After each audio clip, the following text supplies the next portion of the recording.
Bonjour à tous. Bienvenue dans ce nouvel épisode de Tech Time, là où on parle de l'actu tech sans prise de tête. J'espère que vous êtes confortablement installés et que vous avez votre attaya à proximité. Et que, évidemment, dans ce attaya, il y a du bon nana. Car en réalité, en vérité, attaya sans nana n'est que ruine de Warga.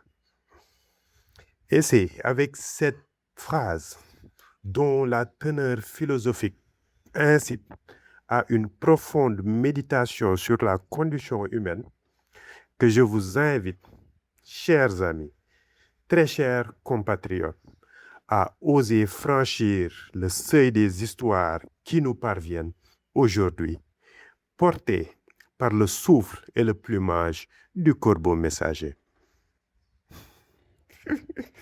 Bon, j'avoue, là, j'en fais trop. Je pense que j'ai un peu abusé du attaya. Alors, plus sérieusement, cette semaine, comme à l'accoutumée, on aura trois sujets, trois histoires. Donc, en Lowell, une entreprise qui veut nous vendre du soleil, mais la nuit. En deuxième, un procès contre Meta où l'accusé principal est un algorithme. Et en troisième, une IA qui va désormais signer tout ce qu'elle écrit, ou plutôt tout ce qui passe par elle. Mais on verra ça en détail. Vous êtes prêts? Let's go. Imaginez la scène.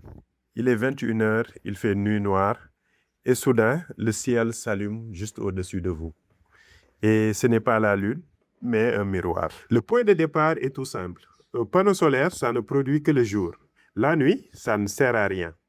Alors, l'entreprise californienne du nom de Reflect Orbital a eu une idée folle. Et si on renvoyait la lumière du soleil sur ces centrales en pleine nuit, directement depuis l'espace? Le concept consiste à placer un miroir géant en orbite qui capte les rayons du soleil pour les rediriger vers un point très précis sur Terre. Et ça devient concret ce 9 juillet dernier, quand le régulateur américain des télécoms, la FCC, a donné son feu vert. Donc, le satellite a un nom, Erendil 1. Bon, c'est un clin d'œil aux fans du Seigneur des Anneaux. Donc, Erendil 1, c'est un carré de 18 mètres sur 18 qui est plié comme un gigantesque origami. Donc, il irait se déployer à environ 600 km au-dessus de nos têtes. D'ailleurs, l'entreprise a même déjà fixé un prix, jusqu'à $5 000 de l'heure. $5 000 de l'heure pour de la lumière solaire nocturne. Je ne sais pas comment on va l'appeler d'ailleurs. Mais là, mettons une pause. Donc, autoriser ne veut pas dire lancer, et lancer ne veut pas dire que ça marche. Donc, en réalité, le régulateur n'a validé qu'une seule chose. C'est le droit d'utiliser les fréquences radio. Point final. L'impact environnemental, d'après le régulateur, ce n'est pas son domaine. Donc, et quant à la fameuse lumière spatiale, parlons-en. Donc, ça correspondrait à l'éclat d'une pleine lune sur une zone d'environ 5 km de large et seulement pendant 3 à 5 minutes. Bon, c'est beau, d'accord, mais ça ne suffit absolument pas à faire tourner une centrale électrique. D'ailleurs, le projet fait grincer des dents. Donc, plus de 1800 commentaires du public majoritairement contre. Et le 6 août, 4 associations écologistes ont officiellement réclamé l'annulation de ce projet. Maintenant, pour l'angle Afrique, pourquoi est-ce que ça nous concerne? Parce que l'Afrique possède encore une chose que l'Europe et l'Amérique ont perdue depuis bien longtemps. Un ciel véritablement noir. Ouais, je sais, ça rime bien, Afrique noire, continent noir, ciel noir, etc. Mais ce n'est pas qu'une question de poésie. C'est un atout scientifique majeur. Bon, c'est un atout parce que, bon, disons que pour l'instant, quoi qu'on dise, il n'y a pas quand même trop d'objets, de satellites qui parasitent l'observation des étoiles. Voilà. Mais quand même, bon, le ciel africain, il est déjà menacé. Par exemple, Mercat, qui se trouve en Afrique du Sud et qui est, je cite, la première pierre du futur plus grand radiotélescope au monde, bah, il est déjà pollué par les signaux des satellites Starlink. Donc, ça détruit des données scientifiques qui sont précieuses et ça, c'est de la pollution accidentelle. Par contre, ce nouveau miroir géant, lui, il a pour but d'éclairer volontairement. Donc, on peut plus parler de pollution accidentelle là. Sans compter un autre drame silencieux, les oiseaux migrateurs. Ils traversent le Sahel par millions et la plupart voyagent de nuit en s'orientant justement grâce aux étoiles. Donc, un faux soleil pourrait tout désorienter. Alors, la question est toute simple. Qui a le droit de décider d'allumer le ciel au-dessus de l'Afrique? Bon, pour l'instant, la réponse est une commission assise à Washington. L'Union africaine possède pourtant sa propre agence spatiale qui est au Caire, mais elle n'a jamais été consultée. Personne sur le continent ne l'a été, d'ailleurs. En tout cas, d'après les informations que j'ai pu collecter, regrouper. Bon, si ce n'est pas le cas aussi, vous pouvez me le dire dans les commentaires. Est-ce qu'une machine peut décider de qui perd son emploi? C'est cette question qui est aujourd'hui devant le tribunal américain.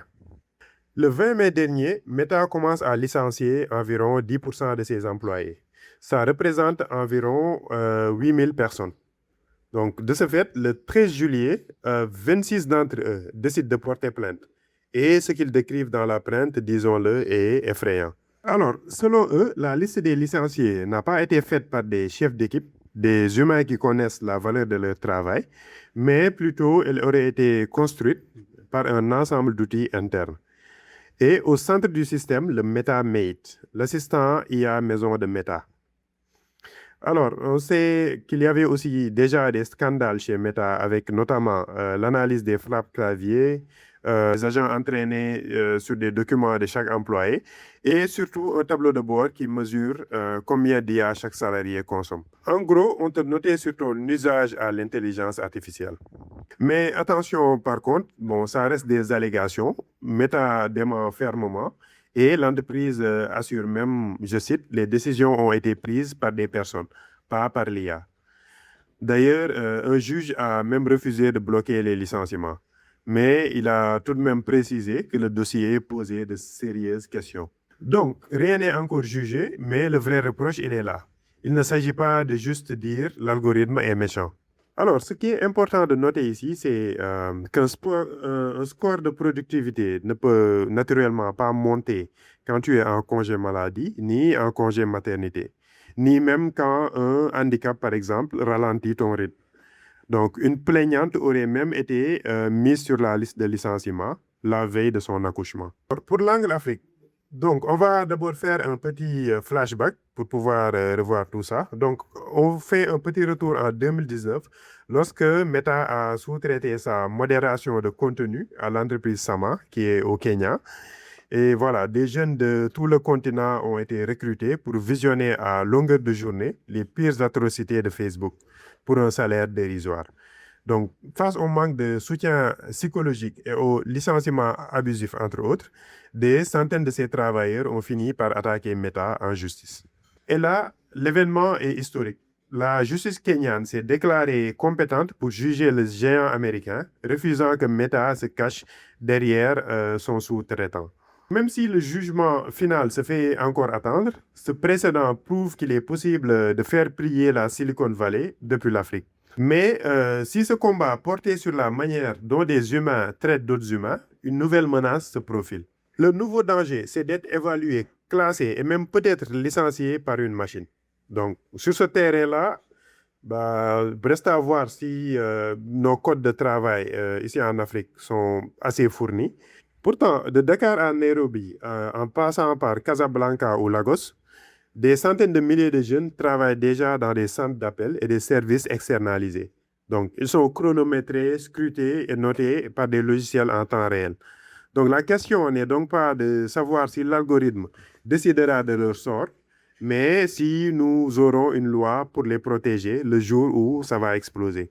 À partir de maintenant, quand une IA écrit pour toi, elle laisse une trace que tu ne verras jamais. Pour le contexte, ce 2 août, l'Europe a rendu applicable l'article 50 de sa grande loi sur l'intelligence artificielle. Donc, cet article dit une chose très simple. Ce qu'une IA produit doit être marqué et d'une manière qu'une machine peut reconnaître. Et de ce fait, ce 11 août, Anthropic, l'entreprise qui fabrique l'IA Claude, a confirmé qu'elle s'y mettait. Donc, ces modèles qui sont sortis à partir du 2 août vont maintenant glisser un filigrane invisible directement dans le texte. Donc, tu ne la vois pas, ça ne change pas le sens des phrases et ça reste collé au texte, même quand tu fais un copier-coller. Et si une entreprise ne respecte pas la règle, bah, elle s'expose à une amende allant plus de 15 millions d'euros ou même jusqu'à 3% de son chiffre d'affaires mondial, ce qui est énorme. Maintenant, il faut être très précis parce que c'est là où beaucoup risquent de se tromper. Donc, le filigrane ne dit pas que c'est l'IA qui a écrit le texte, il dit juste que ce texte est passé par l'IA Claude ou il est passé dans l'IA Claude. C'est comme vous voulez. Donc, prenons un exemple concret. Donc, disons que, par exemple, bon, tu rédiges ton mémoire toi-même. Donc, tu as mis tes idées, tes mots, ton travail, etc. Et à la fin, tu demandes juste à l'IA une correction des fautes, par exemple, donc, ou une traduction. Eh bien, ton texte, il va ressortir marqué. Donc, Anthropic le reconnaît noir sur blanc. Et l'inverse est vrai aussi. Donc, pas de marque, ça ne veut pas dire pas d'IA.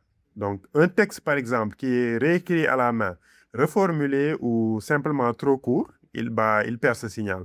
Donc, un ingénieur de l'entreprise l'a d'ailleurs admis publiquement, ce n'est pas parfait. On peut l'effacer, c'est juste un premier pas. Il y a le fait aussi que les détails techniques ne sont pas publiés. Donc, pour l'instant, il faut croire l'entreprise sur parole.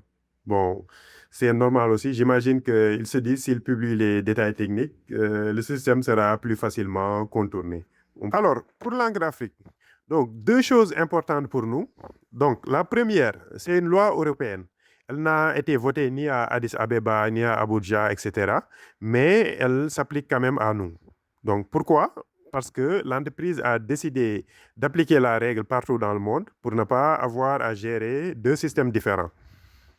Et pourtant, l'Afrique n'est pas absente du sujet. Donc, l'Union africaine a adopté sa stratégie continentale sur l'IA en juillet 2024 et en avril 2025 à Kigali. 49 pays africains ont signé une déclaration commune sur l'intelligence artificielle. Le problème, c'est que ce sont des textes d'intention, pas des obligations. Donc, pendant ce temps, une règle européenne, elle s'applique déjà chez nous. Donc, très concrètement, voilà à quoi ressemble le manque de souveraineté numérique. Alors, la deuxième chose, je pense, c'est la plus importante. En Afrique, énormément de gens écrivent dans une langue qui n'est pas leur langue première. Donc, par exemple, ils vont penser en Wolof, en Pulaar, en Swahili, Amharique, Yoruba, arabe, etc. Mais ils vont écrire en français ou en anglais. Donc, beaucoup vont utiliser l'IA pour corriger, pour reformuler, pour que ça sonne juste. Donc, ce sont leurs idées, leur travail. Donc, ils demandent juste un coup de cirage pour que ça brille, quoi. Et malheureusement, le résultat, c'est que leur texte sera marqué par l'IA Claude.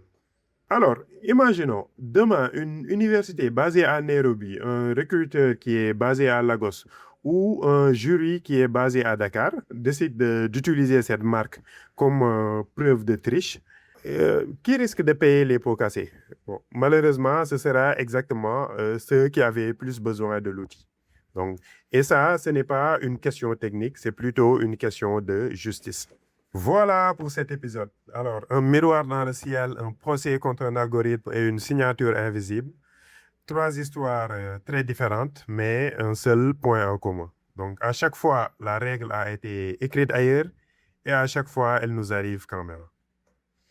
Alors, dites-moi en commentaire laquelle de ces trois histoires t'inquiète le plus.